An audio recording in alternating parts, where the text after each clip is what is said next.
What do you get when you put Mickey, Minnie, Donald, Goofy, and Pluto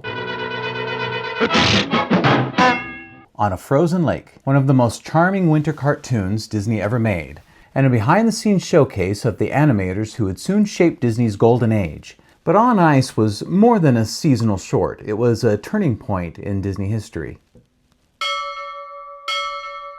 Hi, I'm Dennis, and this is West of Neverland. If you love classic Disney animation and behind-the-scenes secrets, then this is the place for you. It's that time of year when the temperatures are starting to drop, so today we're sliding back into September of 1935 for a closer look at On Ice, a short that quietly marked several animation milestones. It brought together Disney's 5 biggest stars for the first time and gave key animators a space to shine.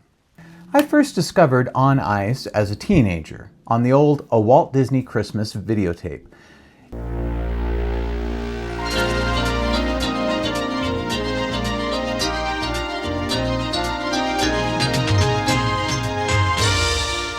If you remember that one, it includes classics like Once Upon a Winter Time, Santa's Workshop, The Night Before Christmas, Donald's Snow Fight,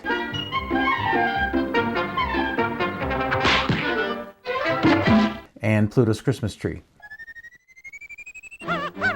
That tape became a holiday tradition in my house, and On Ice was always one of the shorts that really put me in the Christmas spirit. I'll be doing deep dives into the rest of those holiday classics soon, but looking back now, it's easy to see how On Ice fits into a much larger moment for Disney. Let's rewind back to 1935 and see why this short mattered. On Ice wasn't the first time Mickey, Donald, and Goofy shared the screen, but it was only the third short to feature them as co-leads, after Mickey's Service Station and Mickey's Fire Brigade.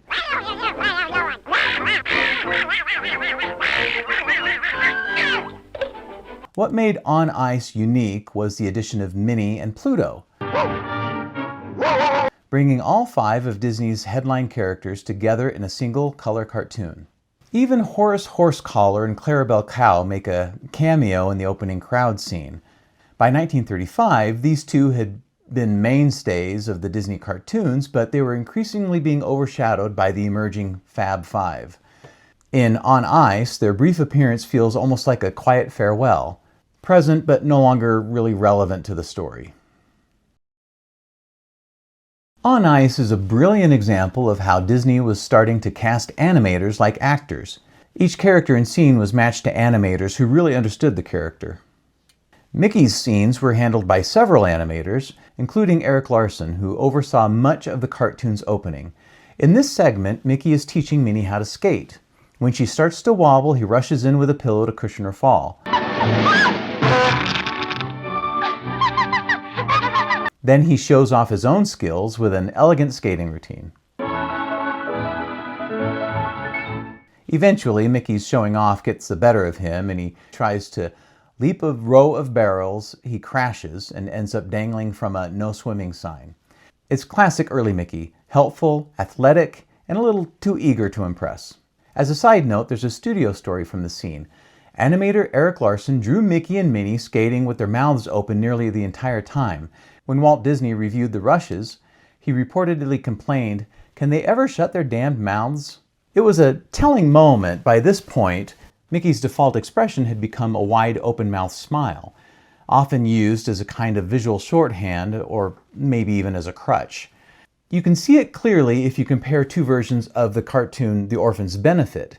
In the 1934 original, Mickey's face is mostly locked in that cheerful smile, while in 1941, the remake varies his expression much more, giving him a greater emotional range. Walt's comment about Mickey and Minnie's expressions in On Ice suggests that the animators may have been relying on that default look a little too much. During Mickey's ice skating sequence, you'll see something really interesting that kind of faded out of use in the Disney cartoons: the animated backgrounds. As he's animating along the river, you can see that the backgrounds behind him are also animated just as he is.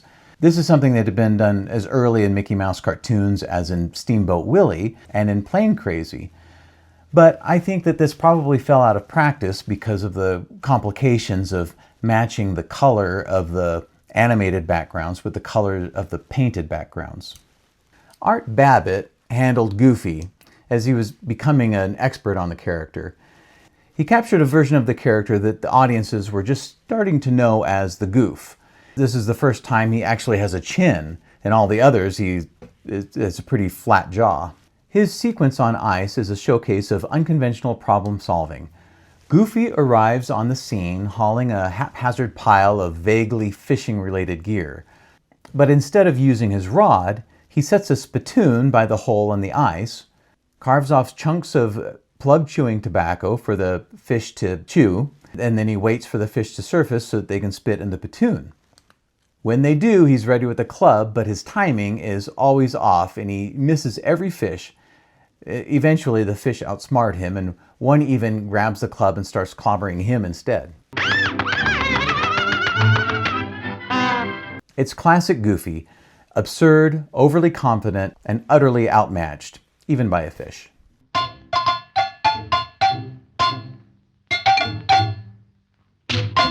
Fred Spencer animated Donald.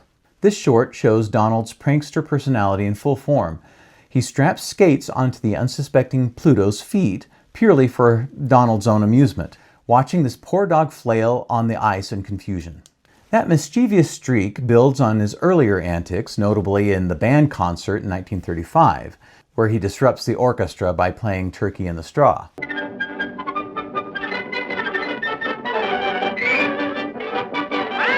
Spencer's work here and in the other mid-1930s shorts laid the physical and temperamental groundwork for Donald's later, more refined design. But sadly, Spencer died in a car accident in 1938, cutting short a career that had already left a deep mark on Disney animation. Norm Ferguson, a pioneer of personality animation, brought Pluto's reactions to life.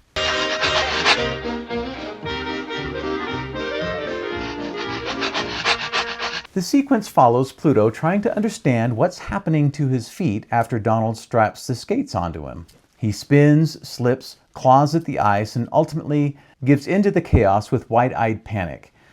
It's all wordless but deeply expressive. Ferguson had already made waves with Playful Pluto the year before, where he animated the famous flypaper sequence. One of the first times an animated Disney character's internal thought process was conveyed clearly through action alone. He built on that breakthrough, animating Pluto's confused, wobbly attempts to make sense of the skates now strapped onto his feet. It's another fine example of Pluto's thinking on screen, without even speaking a word. This gag was so effective, in fact, that it directly inspired a moment in Bambi in 1942. During Disney's story meetings, the animators cited Pluto's skating scene here as the models for Thumper's attempt to teach Bambi how to walk on ice. It's a rare case of one character's comic confusion echoing across films and even across species. Don Towsley animated much of the short's climax, which cleverly brings all three subplots together. Donald straps a kite onto his back and skates around Pluto to taunt him, but a strong gust of wind lifts him up into the air. Mickey hears his cries for help and rushes in, grabbing onto Donald's sweater just before he's carried over a waterfall. The sweater begins to unravel and Mickey is nearly pulled over the edge, but he climbs back to safety, stepping up on floating chunks of ice. Once he's secure, the last of the yarn slips free and Donald crashes into the river below. He bobs up right in front of Goofy, who promptly clobbers him with a club. Gosh, I thought you was a fish. It's a perfectly timed finish, with Towsley's animation tying the short's three comedic threads into one satisfying gag. Taken together, these sequences show just how far Disney animation had come by 1935. Each character has their own distinct rhythm, their own animator-driven personality, and their own little story. On Ice may look like a simple winter outing, but beneath the surface it's a showcase of evolving talent, character design, and narrative structure that would soon define the studio's golden age. And if you're enjoying this deep dive into Disney history, hit that like button and subscribe. I have many more stories like this coming your way. On Ice was directed by Ben Sharpstein, who had joined Disney just a few years earlier in 1929. By 1935, he was becoming one of the studio's most reliable directors. In On Ice, Sharpstein's timing is key. The three main subplots unfold independently but converge seamlessly into a final gag.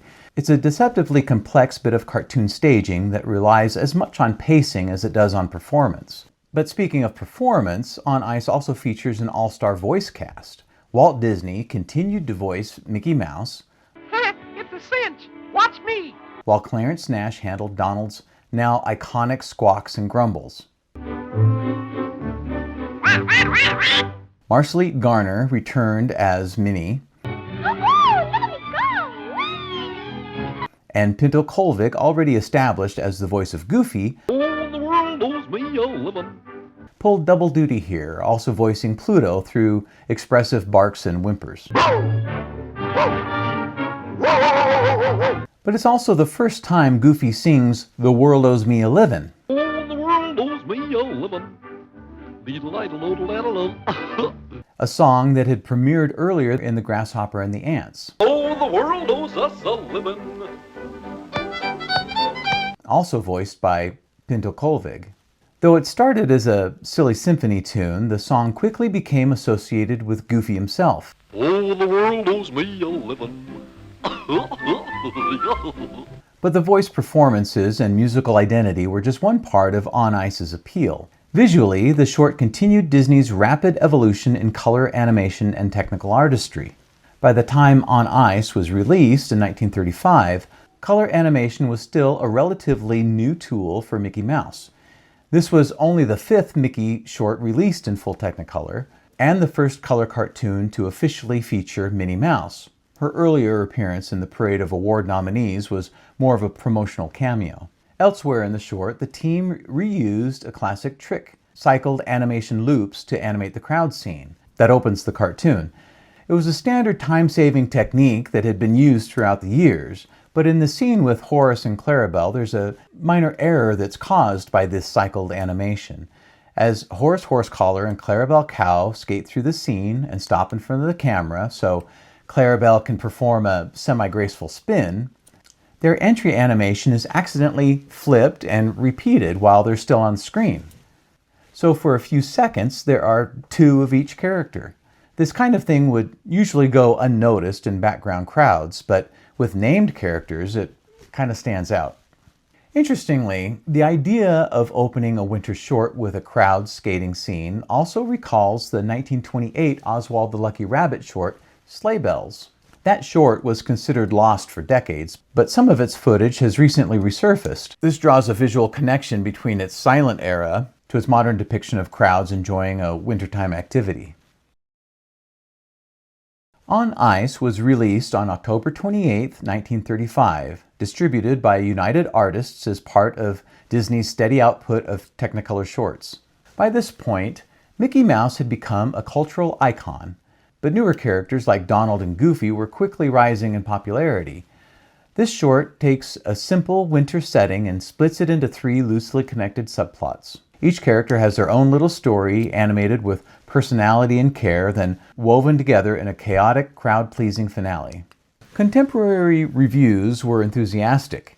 The Film Daily, in its October 31st, 1935 issue, ran the headline "Chock full of laughs" and praised the cartoon's layered gags. A very hilarious adventure on the ice, with Minnie learning to skate and Mickey as her instructor.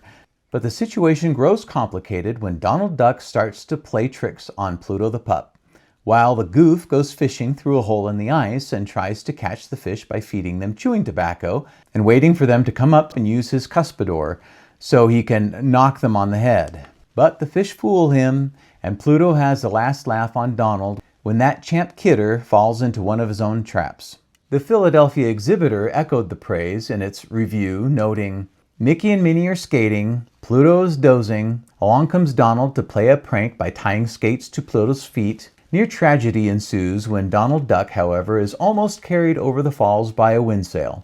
Mickey saves him. Amusement is supplied by Mickey showing off before Minnie, by Pluto's efforts to skate, by Donald's tormenting him, and by an ice fisherman who feeds tobacco to the fishes so they can come to the surface to spit, and he can hit them with a club." Excellent. They just say a fisherman. It probably wasn't widely known what Goofy's name was at the time. Most people just still called him the Goof.